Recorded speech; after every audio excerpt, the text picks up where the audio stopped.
All right, so my last video was about what will likely be my least favorite pick of this draft. I find it hard to believe that the Browns will outdo that one, given that the picks are going to be further and further back from here on out. So, I'm not really going to crash out over a fourth or a fifth or a sixth round pick, right? And that's all they got left. They got 3 picks left. So we talked about that. If you want to hear me talk about the Dylan Gabriel thing and also the Shedeur Sanders slide, that is a video that is already up on the channel. This video is to talk about one of my favorite picks in this draft. This is probably the pick that was the least surprising of Browns fans, especially the online mock draft Browns fans, to have happened. But it's Harold Fanin Jr., the tight end out of Bowling Green. Now, here are just some of the things I think that are just incredible about this young man. He's 20 years old. He does not turn 21. He's not legally old enough to get a drink until July 20th. So we're talking about until training camp, my man is 20 years old. So everything we're going to talk about, he's done as either a 20-year-old or a teenager. And he has some amazing feats under him so far in his college football. It's not so far in his college football career, right? First, let's talk about some of the measurables. He's 6'3", 241 pounds. So the part of that would bug some people is the 6'3". He's not the biggest guy in the world or the tallest guy in the world. 32 and 1/4 inch arms, so maybe an inch shorter arms than you would love. This is going to limit his ability to be a blocker in the NFL, but when you watch him on tape, this dude likes to block. So it's not like he's afraid of blocking or not wanting to block. It's not like he's not strong to 22 bench press reps at the combine. He's just a bit undersized, which is going to make blocking a little bit more creative for him, right? You can't just put this guy in line, kick him back like a tackle, and ask him to pass protect for you, right? Or ask him to take somebody one-on-one in the run game. That's not going to happen with Harold Fanin Jr., but I don't think that's what the Browns are going to ask him. Ran a 4.7. Again, at 6'3", 241, 4.7's pretty impressive. 10-yard split of 1.56. Vertical jump 34 inches. Broad jump 9.10, so pretty explosive athlete. And then a 40-yard shuttle of 4.63. And a 3-cone, I don't believe that 3-cone is a great number. Well, no, it's a sub-7, so it's not awful, but, it's not like an amazing 3-cone drill there. The player that I think of him being in the same mode of is like a Delanie Walker, right? Another undersized tight end that was all hell when he got the ball in his hands, right? Delanie Walker was like, 6'2", 240 pounds. So he's a little bit bigger than Delanie Walker. I wonder if I could pull up Delanie Walker's measurables here from his combine, if they are available, just to compare. But if you look at Delanie Walker's measurables from when he came out, a little bit faster than Harold, right? But he was much smaller. He measured in at the combine at 6'1", 240, right? So we're talking about Harold Fanin. He measures in 6'3", 240. So think about everything Delanie Walker was able to get done. He did it at 6'1" with 32-inch arms. Harold Fanin's coming in with 32 and 1/4 inch arms at 6'3". Now Delanie was 4'5" fast, and Harold is 4'7" fast. But Harold is probably a better natural receiver at this point of his life than Delanie Walker was. All right, let's look at some of the numbers with Harold Fanin, man. 1,500 yards receiving last year at Bowling Green. 1,500 yards. The year prior, he had 623, and when he was 19 years old and 6 touchdowns. He had 1,555 yards receiving, rushing. He had an additional 65 yards and a touchdown, and a total of 11 touchdowns from scrimmage last year at Bowling Green. Now, you might say to yourself, Quincy, it's Bowling Green. The MAC's like the worst FBS conference in all of football, and it's arguably worse than the Missouri Valley in the FCS. And I would agree with you. The MAC is not good, right? The MAC is on par conference-wise with conferences in the FCS that care about football. So Missouri Valley, Big Sky, I think the MAC quality of football-wise isn't that different. I think the same recruits go to the same schools. So the real question with the guy like Harold Fanin is, okay, man, we know you're going to put up 135 yards versus Akron. And when you play Kent State, you're going to put up 171 yards versus them. But what do you do in your bowl game? And what do you do when you play the big dogs? Well, this is what Harold Fanin did. Again, Bowling Green played Penn State in Penn State, obviously. In that game, and again, Penn State, playoff team, one of the best defenses in the country. This defense was so good, it carried Penn State to almost the national championship game. We're talking about the defense that has Kobe King, has Abdul Carter, has all these draft picks all over it.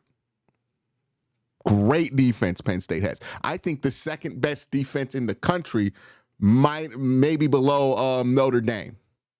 But that's how good Penn State's defense was. You want to know what Harold Fanin Jr. did to Penn State's defense? 11 receptions, 137 yards. That's not a misspoke. 137 yards, 12.5 yards per reception, and a touchdown. Versus Penn State. Texas A&M, another very talented school. Bowling Green played them. And keep in mind, Bowling Green played Penn State in week 2, game 2. Week 3, game 3, they played Texas A&M. So these two games are back-to-back performances against two programs that are very good football programs in two of the best conferences in all college football. Texas A&M and Penn State. Well, Penn State, 11 receptions, 137 yards. Pretty impressive. Hard to top that, right? Against Bowling Green, 8 receptions, 143 yards, and a touchdown. Now, that's impressive. It would be hard to top that. You know what Harold Fanin Jr. did the next week against Old Dominion, who, again, not the toughest competition in the world, Old Dominion. I understand. But Old Dominion plays in the Sun Belt. That is a step above the MAC, in my opinion. Well, Harold Fanin, after playing one of the Big Ten's toughest teams and then playing an SEC school that was a game away from being an SEC championship this year, played Old Dominion, got 12 receptions, 193 yards, and then 2 touchdowns. In a 3-week non-conference stretch from Harold Fanin, he had 475 yards and 4 touchdowns. Back-to-back-to-back weeks. And remember, he's 20 years old right now. He was 2 months removed from being 19 when he did this. I love this pick. This is my favorite pick in this draft. We'll see if it works out. There's a lot that has to translate to the NFL with him, right? He's not prototypical size. He's a little bit different. You have to have a bit of a plan with him at tight end. You can't just plug him in at tight end too, close your eyes and just think it's going to work, right? What I envision for Harold Fanin is he's going to do a lot of the stuff that we've seen guys like Jordan Atkins do or Harrison Bryant do, right? Play a little fullback, line up in trips off the ball, take some routes, right? Line up and be a de facto wide receiver. And also he's going to be a downfield threat for you. I just think about a couple of things with him. Mesh rail with him and David Njoku and Jerry Jeudy is going to be incredible. It's going to be incredible.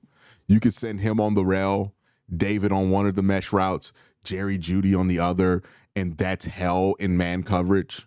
because all three of those guys can pop open, get big plays. You can send Harold Fanin and Jerry Jeudy on that mesh combo. That's hell with David inline blocking, and then send like Quishon or somebody like that on the rail. Maybe you want to send Jerome Ford if he's still on the team. There's a lot you can do there with these guys. I love the fit here in Cleveland. I thought they were going to go with a more traditional tight end too, like a Gunnar Helm, but I'm not mad that they went in this direction. Harold Fanin Jr., really fun player. One of my favorite picks of this draft. And I didn't want to get any of that Dylan Gabriel, any of my feelings about Dylan Gabriel kind of to leak here. So that's why these are two separate videos. I got to check. He's from Canton too, so he's local, right? I believe he played at one of the Canton schools, maybe Canton McKinley. So a local guy getting to play for the Cleveland Brown, a kid from Bowling Green who's going to stay in brown and orange, play for the Cleveland Browns. Love that. And this goes to the draft philosophy, right? You can love what the Browns have done. You can hate what the Browns have done, but the Browns have done stuff that's pretty cohesive, right? One of the things I talked about coming into the draft is the need for the Browns to kind of reset and take care of whatever culture they're trying to build in this locker room. And in order to do that, you need to get guys in here who care about being a Cleveland Brown. Harold Fanin Jr., there's a good chance that young man cares about being a Cleveland Brown. You talk to Mason Graham, and he's all in. He wants to make sure this program comes back to where it was. Not just a couple of years ago when they were an 11-win team. I think he wants this to get back to where they were in the 40s, in the 60s, right, when Paul Brown was here. That's Mason Graham, somebody who bought in on Michigan, right? Rebuilding that program and then got to see that program build to the top when they won a national championship a couple of years ago. You could argue about how Jim Harbaugh got there, but, he was part of that, or at least part of building that program. Quishon Judkins, there's a clear plan for him. He's a road grader, tough guy. Like, there's a clear line throughout most of these picks that tell you what the Browns are looking for, right? For years, the Browns have been criticized for not really caring about the off-the-field stuff, not really caring about the mentality of the guys they bring in the locker room. Well, with the guys that are going to matter a ton to this team, right, your day one and day two picks, I don't know what they're going to do in day three. Day three, they might take a risk on somebody who has a bit of a more flighty reputation. But day one, day two, the guys who you're expected to stick on this roster, and these are the guys that it really matters what kind of attitude you're bringing in. And it seems like they have consistently shot for the hard workers, the grinders, the guys who are going to care about the program and put everything they have into building the Browns. So that's nice to see. Harold Fanin Jr., 20 years old, super young. By the time he gets out of his rookie deal, he'll be 24 years old. That's younger than, I think Tyler Warren's 24 right now. So, it's just so much there. Potential there with that young man. I love this pick. One of my favorite picks for so many reasons, right? You're drafting a local kid. You're keeping them in brown and orange. This is somebody the fan base really wanted in a spot where you really needed to give the fan base a bit of a win. And this is also somebody who has immense potential. Just if you're not familiar with Harold Fanin Jr., go ahead and Google him. You're not going to be disappointed. And again, not just doing all this production in the MAC, right? What I love about Harold Fanin is he put up a lot of these yards, the bulk of these yards, in the non-conference part of his schedule, which if you're at a school like the MAC, you're going to have to do. Again, his Arkansas State, his bowl game at Bowling Green, he puts up 213 yards on 17 receptions and a touchdown.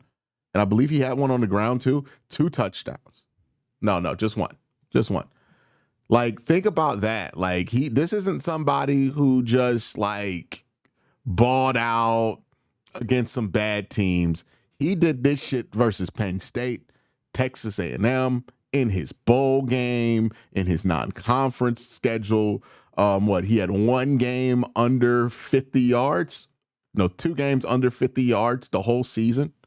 Everything else is like 135, 193, 171, 74, 137, 125, 230. Like, this is how you want a dude's numbers to look like if you're going to draft them out of a conference like the MAC. And this is what you want to see a guy do against big time competition if you're going to draft them out the MAC.